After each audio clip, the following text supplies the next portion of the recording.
আমরা তো আলোচনায় আছি এবং সরকারের জায়গা থেকে সরকারের সম্পূর্ণ প্রস্তুতিও আছে। এখন এটা রাজনৈতিক দল বিএনপি এখানে দেরি করতেছে বা তারা একটু সময় চাচ্ছে, তো আমরা সেই সময়টাও তাদেরকে দিয়েছি। এখন দেখা যাক তারা তাদের উত্তরটা কি আসে। কিন্তু আমি মনে করি যে এটা ছাত্রদের জায়গা থেকে এটা প্রথমে এককভাবেই ঘোষণার সিদ্ধান্ত ছিল। যখন রাজনৈতিক দলগুলো এটার অংশীদারিত্ব হতে চেয়েছে তখন সরকার নিজে একটা উদ্যোগ নিয়েছে জাতীয় ঐক্য রক্ষার স্বার্থে। তো আমি মনে করি সেই ঐক্যের প্রতি শ্রদ্ধাশীল থেকে, গণ অভ্যুত্থানের প্রতি শ্রদ্ধাশীল থেকে আমাদের এই জুলাই প্রক্লেমেশনের কাজ দ্রুত এগোনো উচিত। সরকারের জায়গা থেকে কিন্তু সরকার যে কোনো প্রস্তুতি, সব ধরনের প্রস্তুতি নেওয়া হচ্ছে। তারা বলেছে তারা দ্রুত সময়ের মধ্যে, তাদের একটা মিটিংও হয়েছে যে তারা কিছু নীতিগত সিদ্ধান্ত নিয়েছে।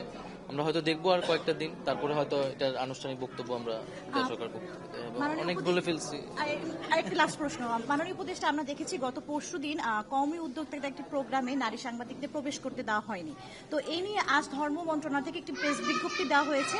তো সেখানে লেখা হয়েছে যারা এর বিরোধিতা করে পোস্ট দিয়েছে সেটা একটা উদ্দেশ্য প্রণোদিতভাবে পোস্ট দিয়েছে। তো এই বিষয়ে আপনার কি মনে হয়? আপনি তো কিছু আমি বিষয়টা অবগত নই এই অর্থে, তাই জন্য আমি এই মুহূর্তে কমেন্ট করতে পারতেছি না। তবে আমি মনে করি এই ধরনের ঘটনা ঘটলে সেটা নিন্দনীয়। সাংবাদিকদের ক্ষেত্রে তাদের সব জায়গায় আইন এবং নীতিমালা অনুযায়ী অ্যাক্সেস থাকা উচিত।